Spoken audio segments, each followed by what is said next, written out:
Encontrar meu verdadeiro eu.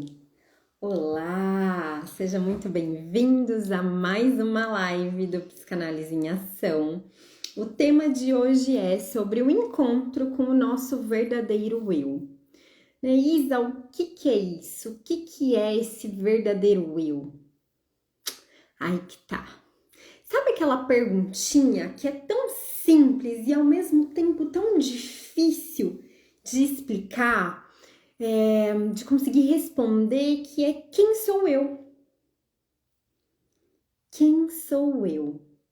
Essa é uma pergunta que pega toda a humanidade, toda a nossa história como seres humanos desde a Grécia Antiga. Sim, desde a Grécia Antiga. Se a gente pensar nos primeiros filósofos ocidentais, né? A filosofia ela já é muito mais antiga, ela tem toda a rota dela no Oriente, né? Já existiam filosofias que a gente nem tem conhecimento, mas se a gente pega uma rota de filosofia ocidental, a gente vai ter o quê? A gente vai ter como os primeiros filósofos Sócrates, Platão, né, que são os filósofos da antiguidade que a gente conhece hoje. E se a gente pega a mitologia grega, que também é baseada nessas obras, né, nas obras desses filósofos, para quem já leu Platão, Sócrates não, né? Sócrates não deixou nada escrito. Mas para quem já leu Platão, sabe que existe uma mitologia, ele trabalha muito com as mitologias, com os deuses gregos, são narrativas filosóficas, histórias filosóficas muito gostosas de serem lidas, né? Diferente da filosofia da contemporaneidade. Então a gente vai pegar ali uma filosofia que a gente chama de socrática, apesar da gente ter conhecimento dela através de Platão, porque Sócrates não deixou nada escrito. A gente pega uma filosofia socrática em que uma das frases principais de Sócrates, eu não vou conseguir, né, me estender muito nesse assunto, infelizmente, mas uma das principais frases de Sócrates é o conhece-te a ti mesmo, né, que é a frase também que estava presente no oráculo de Delfos, lá na Grécia. Ou seja, o que era um oráculo, gente? Os oráculos era tudo aquilo que trazia a verdade para o ser humano. Então as pessoas iam buscar essa verdade através de oráculos, de sacerdotisas, nos templos antigos. Claro que tem toda uma transição na história, né? Eu poderia dar aqui uma aula de pelo menos aí 1 hora sobre isso. Mas existe uma transição sobre a verdade dentro da história da filosofia, em que chega um momento em que a verdade passa a vir do próprio homem e não mais como algo vindo dos deuses. Então a pessoa ia nesse poço, nesse oráculo de Delfos que estava escrito conhece-te a ti mesmo, e ela olha para baixo, né, buscando a verdade. E o que ela vê? Ela vê o reflexo dela mesma. Ou seja, a verdade, ela começa aqui dentro. O problema é como eu sei, como eu tenho acesso à minha verdade quando eu estou inundada pela verdade dos outros, né? Quando eu estou ali rodeada por padrões sociais. Esse é o objetivo dessa live.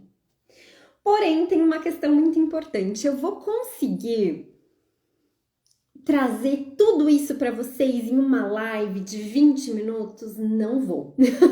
Infelizmente, não vou.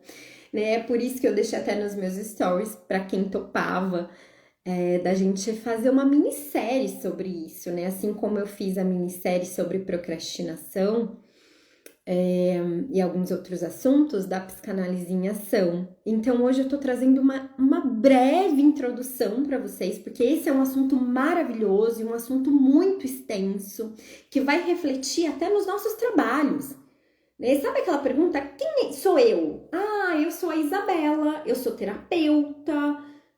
Quem é você além do seu trabalho? Quem é você além da visão que a sua família tem de você? Além do ideal de eu que você construiu para você. Então, esse é um assunto denso, é um assunto muito profundo e muito gostoso, porque é o assunto que mais assola a humanidade desde a Grécia Antiga, gente. Desde o século 8 a.C., que a gente tem registro, né? Fora aí o que a gente ainda não tem registrado. Por isso, né, essa live ela vai ser uma breve introdução desse assunto e eu tô aí me programando pra gente fazer uma minissérie sobre isso, né? Pelo menos aí 3 encontros, no mínimo, talvez tenham mais, justamente por ser um assunto bem denso, por terem muitos vieses, muitas vertentes pra gente falar sobre isso. Tá, então logo mais eu vou passar para vocês a data. Quem tá assistindo essa live já teve interesse, me chama, né? Vai ser pelo Zoom essa minissérie. Eu vou mandar para vocês o link para quem participa da comunidade no WhatsApp da Psicanálise em Ação, tá? Então, se você não participa, tem interesse em participar dessa minissérie completamente gratuita, gente, me chama que eu mando o link do grupo para vocês participarem. Em breve iniciaremos essa minissérie, tá? Mas, enquanto isso, né, como encontrar o meu verdadeiro eu? Primeiro, a gente precisa pensar no que faz com que eu me afaste do meu verdadeiro eu.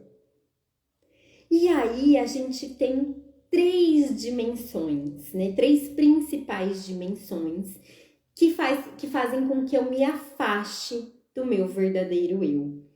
Tá? A gente tem a dimensão histórica social, a gente tem a dimensão psíquica, que é o que a gente vai falar um pouquinho hoje, a gente tem a dimensão do desejo, né? Então essas são as 3 dimensões que a gente vai trabalhar de forma profunda nessa minissérie, do que me afasta do meu verdadeiro eu. Ou seja, né, se a gente for ver a dimensão de forma breve, a dimensão histórica social, né, sociocultural que me afasta, a gente está falando da história da humanidade, a gente está falando de sistema capitalista, a gente está falando de padrões sociais, a gente está falando de tudo aquilo que, de uma certa forma, faz com que eu me compare, faz com que eu escute toda a narrativa que foi produzida sobre mim, né? É sobre isso, né? São todas as demandas externas que fazem com que eu crie máscaras do que de fato sou eu, tá? Então essa é a primeira dimensão que me afasta do meu verdadeiro eu, do meu eu real. Tá? Então, quando a gente fala de psicanálise, trazendo um pouco dessa dimensão e aquilo que eu falei, né, de forma bem rasa por enquanto, porque eu vou aprofundar isso na minissérie, quando a gente fala de psicanálise, a gente tem uma demanda uma demanda muito interessante, que é quase que uma completude narcísica dos pais, onde o neném vai realizar tudo aquilo que eles não realizaram. E aí os pais de plantão vão querer me matar, mas tá tudo certo. Ou seja, o neném nada mais é do que um desejo narcísico dos pais. E aí, Freud vai falar assim, uma coisa que, se a gente for trazer para os dias de hoje, também pode ser muito questionado. Tá, a gente já teria que ter um outro discurso, mas não vou me adentrar nisso aqui, vou deixar isso para a minissérie. Freud vai falar assim, a majestade o bebê. O que é esse a majestade o bebê? Né? Que bebê é esse que é esse todo-poderoso? É o filho desse pai. Né? A majestade o bebê é o filho idealizado, narcísico desses pais, que olham para essa criança como esse meu filho vai realizar tudo o que eu não consegui. Ele vai ser o príncipe, a princesa, ele vai ser isso, ele vai ser aquilo. Isa, o que tem a ver isso que você está falando com o encontro do verdadeiro eu? Tudo a ver. Por quê?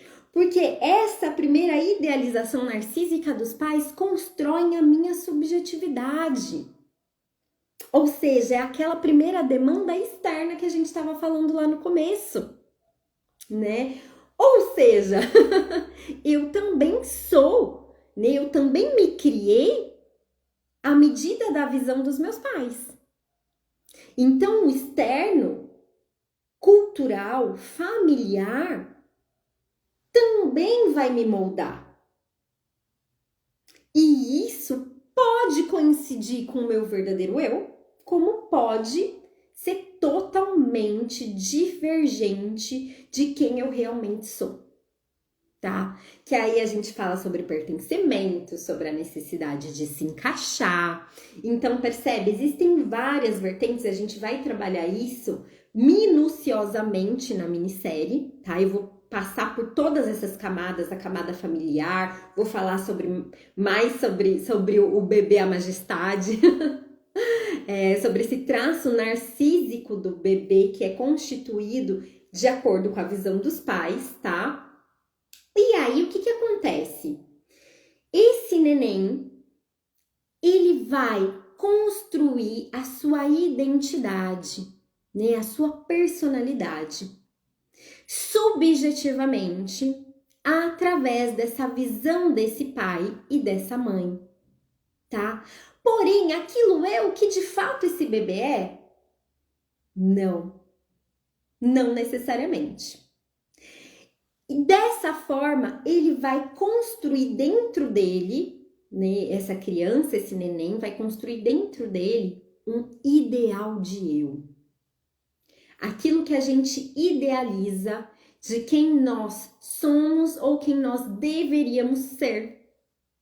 E aquilo coincide com quem eu realmente sou? Geralmente não. Pode coincidir, mas geralmente não. Ou seja, você consegue perceber quantas vezes, quantas questões, quantas máscaras sociais a gente vai construindo, né? Eu vou construindo ali na minha família de quem eu deveria ser, né? Porque aí entra naquela questão de ser quem os meus pais gostariam, da necessidade de ser amado. E eu vou construindo tudo isso dentro de mim. Chega na fase adulta, eu preciso de muita terapia para desconstruir todas essas idealizações que muitas vezes eu nem percebo, eu não consigo mais reconhecer quem sou eu das necessidades dos outros. E piorou, se a gente falar então de pessoas, né, se a gente falar de traços de personalidade, por exemplo, uma pessoa que constituiu sua personalidade de uma forma codependente emocionalmente. E uma pessoa codependente piorou. Aí ela não sabe do que ela gosta mesmo. Ela não sabe quem ela é mesmo. Por quê? Porque ela viveu pelo outro. O codependente, ele é isso. E existe diferença entre codependente e dependente emocional. Né? Só para vocês entenderem como existem várias formas de criar, né, esses ideais de eu, essa nossa personalidade. A personalidade, gente, ela não é uma coisa inata. Ela é uma coisa construída. E normalmente ela carrega muitas máscaras, muitas identidades para eu caber na minha família, para eu caber na sociedade, para eu caber no meu trabalho, né? E o que a gente quer? A gente quer se destituir de todas essas máscaras, ou pelo menos reconhecer isso é uma máscara, isso é uma máscara, isso é uma máscara, para que eu reconheça de fato quem eu sou, o que está no núcleo da minha verdadeira essência. Quem é a Isabela, além de ser filha, além de ser terapeuta, além de ser professora, além de ser uma boa amiga? Quem sou eu? O que eu realmente gosto? Isso é um trabalho que às vezes leva anos, principalmente para uma pessoa codependente, gente. Principalmente. Dentro dos traços de personalidade, o codependente vai demorar ainda mais. E se não tiver um trabalho terapêutico muito bem feito, demora às vezes a vida toda e essa pessoa não consegue chegar nesse núcleo. porque ela foi constituída perante o olhar do outro de uma forma tão profunda que ela se profissionaliza em saber o que aquele outro tá sentindo, o que aquele outro tá pensando. É aquela pessoa que ela é especialista em chegar num ambiente e, sem perceber, fazer leituras do que cada um precisa. Para quê? Para que ela agrade, para que ela seja necessária, tá? Então, o nosso verdadeiro eu, ele pode ser encontrado quando a gente percebe qual é o caráter de personalidade que nós temos dentro do meu papel social e a gente consegue distinguir cada coisa em seu lugar. Quem sou eu perante a codependência, a dependência emocional, os traços narcísicos? Quem sou eu dentro do trabalho? Quem sou eu dentro do relacionamento? Dentro da minha família de origem? Dentro da minha família atual?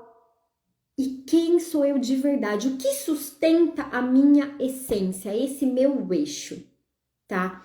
É isso que a gente quer saber de fato quando a gente fala sobre o encontro com o nosso verdadeiro eu. A partir disso, então, a gente vai ter essas 3 dimensões. A gente vai olhar para o intrapsíquico, para os desejos e para a sociedade, para o histórico social. São as coisas que mais trazem máscaras para a gente se integrar dentro da sociedade. Eu tô com o tempo contado aqui hoje, deixa eu ver se eu ainda tenho tempo para entrar em mais um ponto. Tá, vou falar aqui rapidinho, antes de eu encerrar essa live, que é o seguinte, né? Dentro do nosso psiquismo, falar um pouco desse aspecto psíquico, dentro do nosso psiquismo, existem instâncias psíquicas, né? Então, dentro da teoria freudiana, a gente tem 3 instâncias psíquicas. A gente tem o isso, o eu e o supereu, tá? O eu vai ser dentro da psicanálise o que a gente vai chegar mais próximo dessa essência que a gente está buscando, esse verdadeiro eu. E o eu, ele sofre repressões, ele tá o tempo todo segurando o jogo do isso e do supereu. Isa, o que é isso que você tá falando? Eu não faço ideia. Não tem problema, a gente vai aprofundar isso na minissérie, que é gratuita, gente. Quer participar? Me manda mensagem para vocês entrarem no grupo, tá?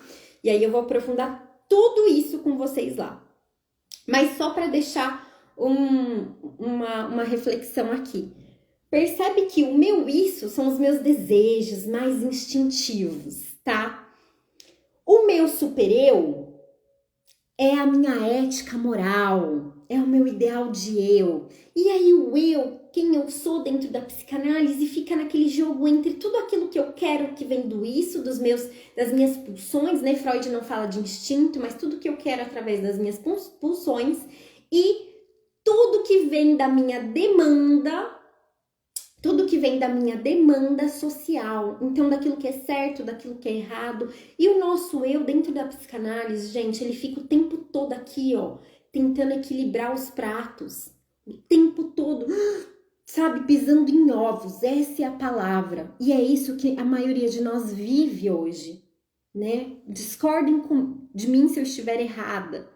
Isso é o que nós vivemos hoje. A gente tá o tempo todo tentando equilibrar os pratos, as áreas da nossa vida, o que a sociedade quer de mim, o que meu pai quer de mim, o que a minha mãe quer de mim, o que meu filho quer de mim, o que meu namorado quer de mim. E a gente fica lá equilibrando os pratos e às vezes parece que você vai explodir. Essa é a nossa instância psíquica do nosso eu.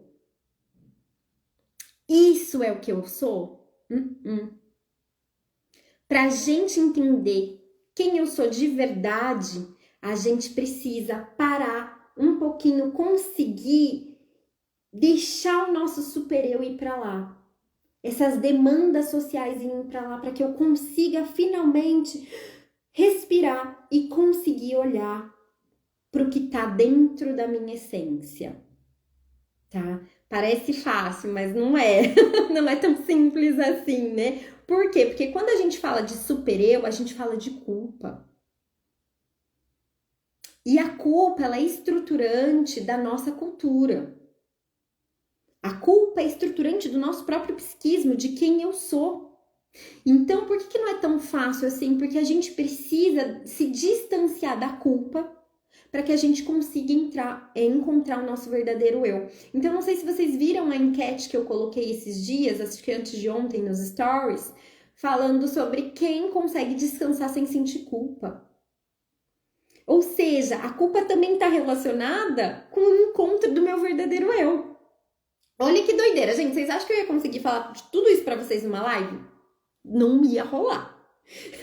Então aqui eu deixei realmente só uma palhinha, só uma introdução para vocês verem como esse assunto é rico, como ele tem muita coisa pra gente entender, pra gente descobrir juntos e deixar esse convite para vocês. Venham pra minissérie, ainda não tem data, mas eu vou colocar uma data, vai ser esse mês ainda. Vou ver se amanhã eu consigo me organizar para colocar uma data. Vai ser totalmente gratuito, vai ser aí entre 3, 4 encontros pelo Zoom, onde eu vou trazer todo esse assunto, eu vou destrinchar isso profundamente com vocês. A gente vai falar sobre todas essas dimensões e sobre como encontrar esse meu verdadeiro eu, tá? Sei que deve ter gerado muitas dúvidas. Infelizmente, esse é um assunto muito profundo. Não dá para falar em uma live aí de 20 minutinhos, né? Eu vou atender agora, então eu não posso me prolongar aqui com vocês. Mas fica esse convite. Venham para a minissérie. Assistiu, sentiu interesse? Me manda uma mensagem. Isa, quero participar da minissérie, que eu te coloco lá no grupo para você receber todos os links. Tá bom? Fora isso, gente, não dá nem pra responder dúvidas. Vem pra minissérie que lá eu vou responder todas as dúvidas de vocês e deixo vocês aí com essa pulga atrás da orelha. Um abraço pra vocês. Semana que vem temos mais live do Psicanálise em Ação e aguardo vocês na minissérie do Psicanálise em Ação, encontrando o meu verdadeiro eu. Até mais!